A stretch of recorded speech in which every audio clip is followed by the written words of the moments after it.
G'day, welcome to Mark and Sam After Work.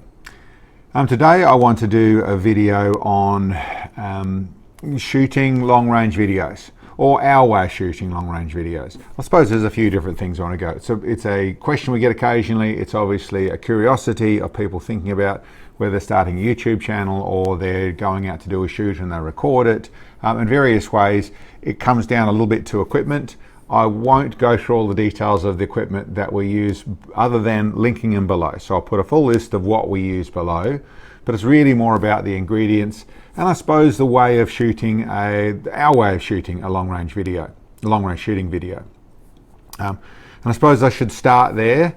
Our way of doing it is derived out of many years of doing this, over 10 years of shooting long-range videos and working out exactly what was needed to do that for what we wanted to put forward, which is a little bit a scientific approach or a proving approach that we're showing that we're actually doing this. Unlike Hollywood, unlike too much of the internet nowadays, which is, listen, cut it all together and make it look like it happened, and then you can probably shoot a shot around the world without too much trouble if you want to sort of cut that stuff together and make it look like it's real. And there's what we try and do, which is make sure you can see all the details of what's really there. The main effort required to make it look like that you hit it is that you hit it, and then recording it in a fashion that you can actually see all those details. And it also moves into, the more we go on, the more we do, is that isn't necessarily the nicest way to look at things. People like to look at things a little bit like Hollywood did things.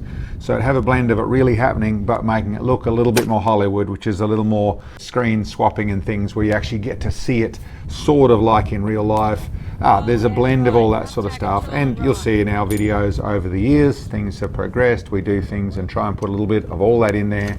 But the core of what we're doing is actually doing it, which means a lot of effort in pulling off the shot and setting up the environment to make sure the shot can happen, but it also involves setting up so that you can see it properly and hear it properly and all those other bits and pieces, and then, like I said, making all that work.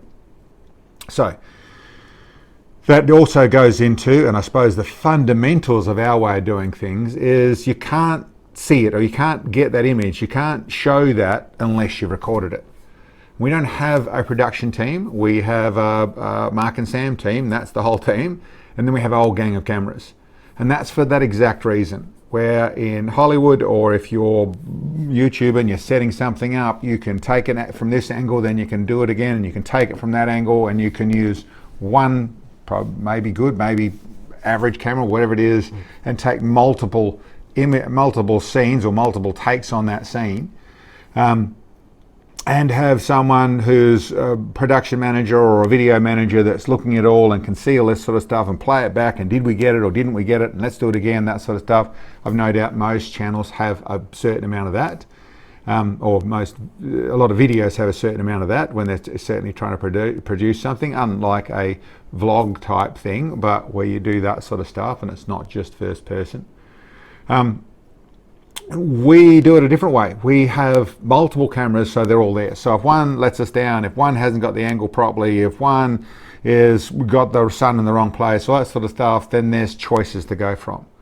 So that does take some investment over time. That takes money to go and working out what to get, whether it's a camera with the likes of a long range camera and something that can zoom in, a very important part of how we do things. You have making sure that the camera is there. By chance this worked out, but it now becomes a very important part of it. A long range camera, which is a camera with 20 times to 60 times zoom, whatever it is. We use a Canon. There's also Pentax. I'm sure there's lots of other cameras nowadays. The ingredients is that it's got a good amount of pixels and it can zoom in a long way.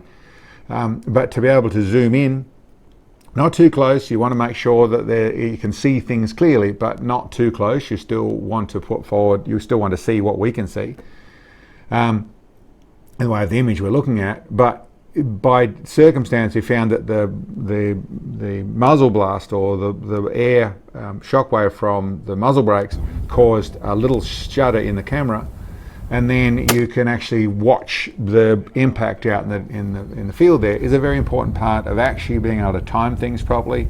So it means that then you have it recorded from the shot to the impact. You have the recorded time, so that's a nice way to be able to time videos. You don't have to work out too much more and that sort of stuff, or to time the shot. But it also shows the reality of what you're dealing with as the shooter and spotter. But where I was leading with that is we move into out at target. We want to have cameras out at target. So that's as simple as having action cameras like GoPros or Desmos, all that sort of stuff, where you have little action cameras out at target. I have little brackets for little stands for them that are made out of like 10mm or 3/8 inch steel. So they're out a long way at target, which means that they sometimes get those stands get hit by projectiles. The bullets never, the cameras never do, but they're out there. But we have, on any of our ELR shots, we have 3 out there. For the simple reason, if you do, in getting in on target, hit one, then you've only got one. Well, okay, your shoot's now finished because you've shot your camera. You've knocked it off. It's no longer pointing in the right place. If you have one that has a fault, your shoot was a waste of time because you have a fault. If you're all those bits and pieces, so by having 3, generally there's 2 of one and 1 of another, or sometimes 3 different ones. So we're trying to make sure we've got it all covered, and you have to have remembered them, and you have to have cleared their cards and all those bits and pieces. But they're out there, they're protected, and there's 3 there. There's also 3 looking at us. These are different angles, which makes it a bit more interesting to go from one angle to another angle to another angle to watch what the shooter's doing. But it's also for the same reason. One goes wrong, and if you've only got one, well, you don't have that footage. You've just lost your footage of what you want to do. We only have one long range camera, and that comes down to, and I suppose with all the cameras, there is the managing of all that sort of stuff. I said those target cameras that are out there, that all sounds simple enough until you realize you've got about 40 minutes, 45 minutes with a modern camera is what you've got of out there before they will stop in the normal form, which is how we use them. You can get extender batteries and those sort of bits and pieces, but generally it's 40 minutes, that's what you've got. So that means from when you set them up at target and you drive up here and we set up and we do all our other bits and pieces, so we're doing that sort of thing. So we then lay the rifle down and do our ranging and read the weather and set it all up and get the other cameras going, get onto target, then do the whole shoot of what we're doing. It has to happen inside that. Generally there's lots of time, but you don't need much of a furball, or you've set it up a little bit early and you're waiting for the sun to rise, and okay, there's some clouds and you wait for them, and you wait 20 minutes of, then you can get to the point where you didn't record it because you've gone too long and those cameras out there are no longer recording. Back in at target, the type of cameras we're using, which are various forms of digital cameras rather than movie cameras as we used to use, or video cameras that we used to use. These are normal cameras, which then you can, as I said, all listed below what we use, but the average digital camera now has a video function.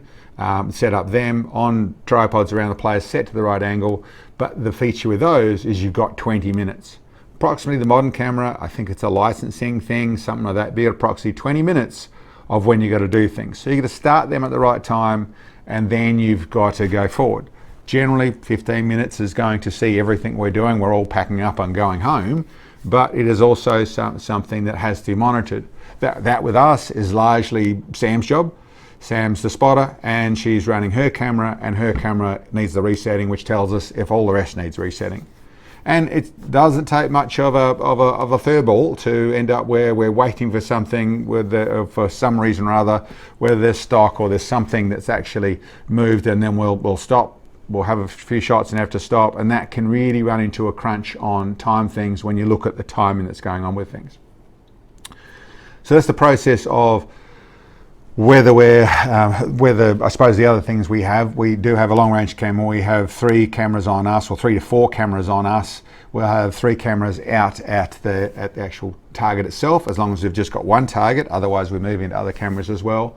And then we tend to find not relevant for the function or for the reality of the shoot, but the drone is something where a couple of different drones we have, which I'll fly out and back to give you that real perspective, to give a bit more of the perspective of what's going on.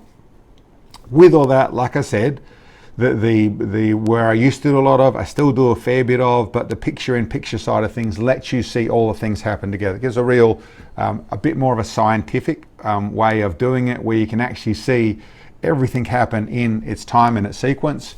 I do a bit more nowadays of cutting, where I'll put it in and I'll cut between them, so that you'll have this image cutting to that image and cutting back, a bit more like TV, a bit more like Hollywood.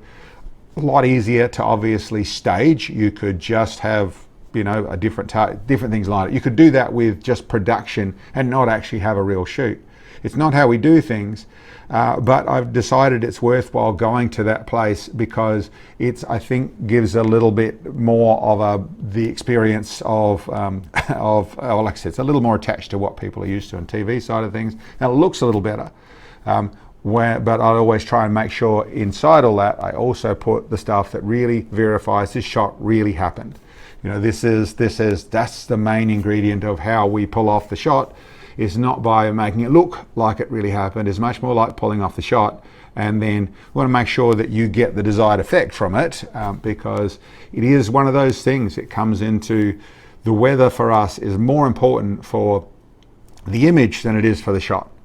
High wind, now listen, that's a little bit harder to shoot in than low wind for sure, but if you've got high wind but you've got clear skies, you can still see really clearly. The moment you've got clouds, which is in some cases easier to shoot in, it's very hard to video, and it's very hard to get an image that's worthwhile looking at.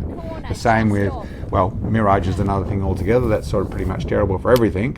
And I suppose it's where most people are generally doing a lot of shooting. There's a lot of grey areas to mirage in what your result actually is versus what the image looks like, that sort of stuff.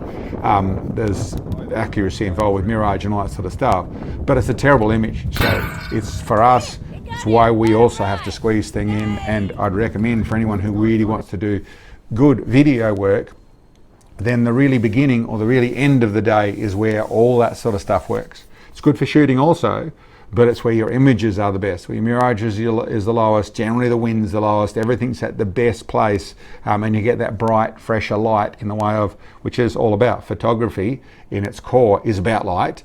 And so that is one of the nicest places where lights are, where the light is very good. You get the best colors, you get the best image.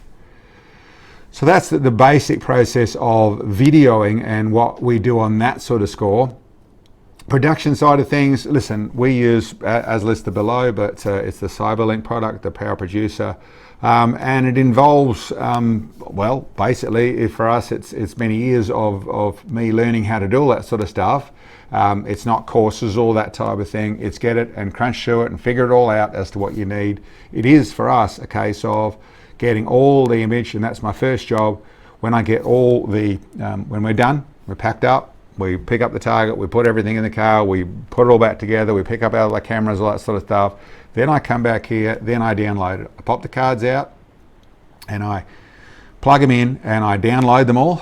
I'm very experienced at it now, so I put them all in a file, then I put all the file, then I pick up that file and put it into the Power Producer, and then I go through and set them all out. I know what the images look like, it's fresh in my mind, I set them all out.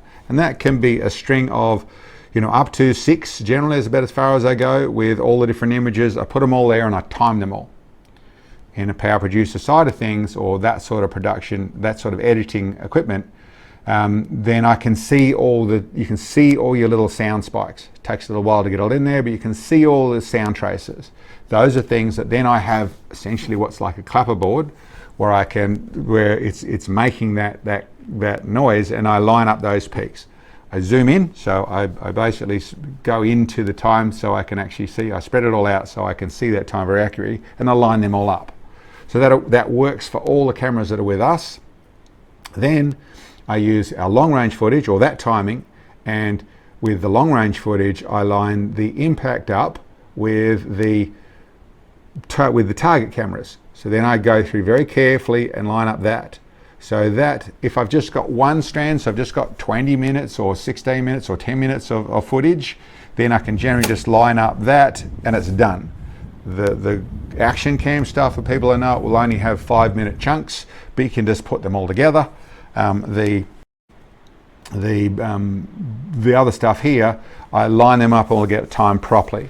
If I've had to restart the main cameras, then, or our cameras, so the digital cameras up at our end are on us, then I restart, then I put another batch on for them, I time all them, and then I have to time that lot to the once again to image, where I can actually see the impact, and I time it to the impact. So slow it right down, go frame to frame, and then time that impact. I get better at it. You know, I haven't always got it perfect. I always try and get it perfect, but I get better at it. There's a lot to do. It depends on, there's a decent amount of power needed in the computer system to be able to make this happen in the same day. It does slow things down when you're trying to time everything, put it all together and do all that sort of stuff. But once I've done that, then I go through and cut that up in the way of put in, whether I'm swapping frame to frame, or I'm putting in some long range footage only, or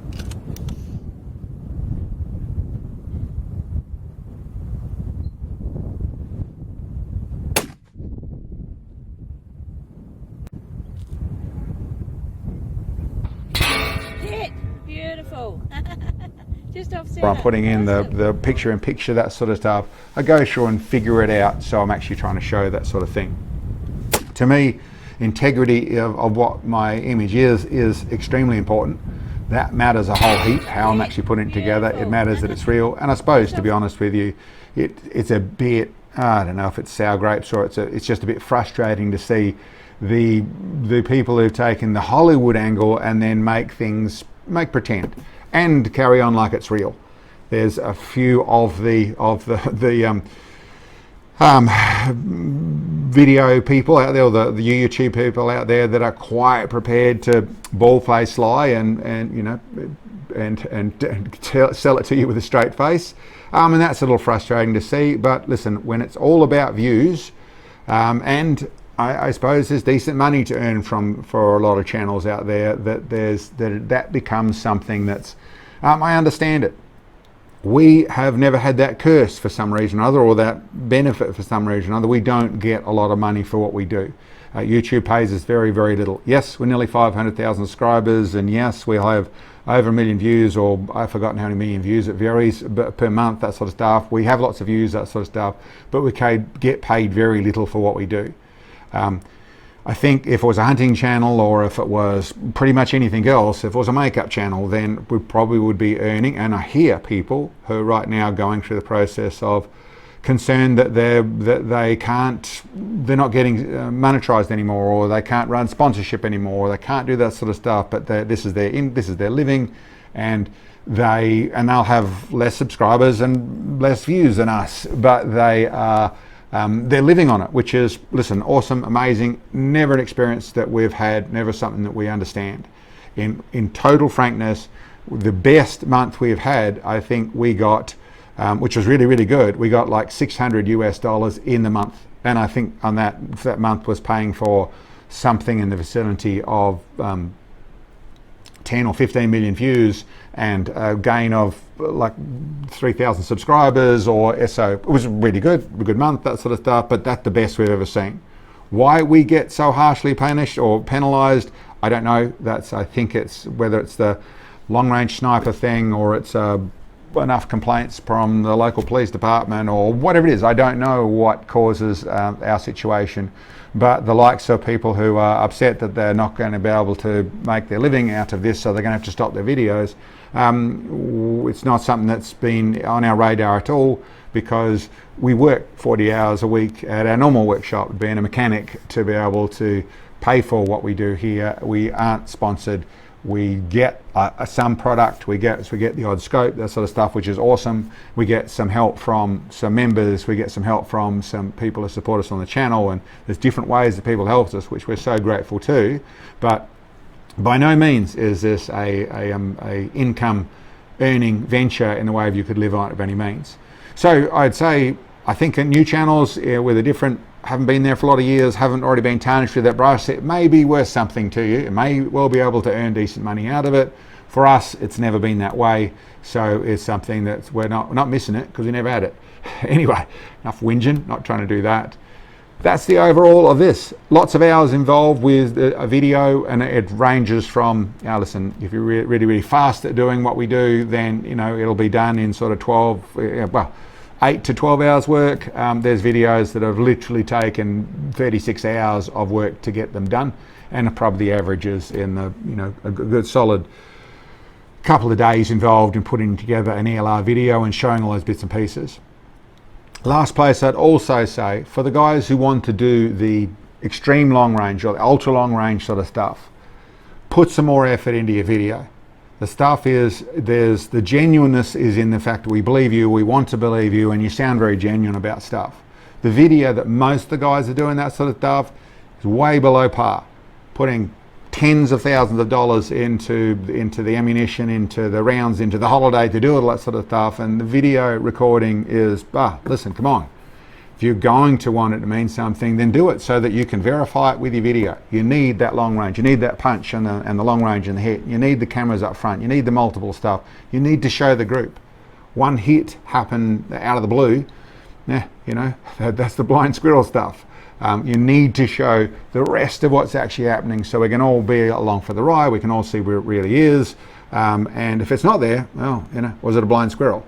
So just my opinion, obviously I've been doing it for a long time, but I think that there's probably is a lot more going on that is just simply some recording of it would matter for posterity, but also we're living in the world of, if you saw it on TV, it must be real.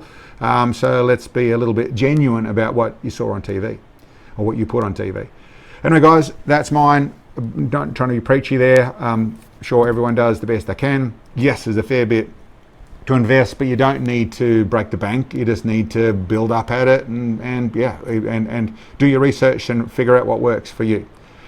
Anyway guys, thank you very much for checking in. I'll catch you next time.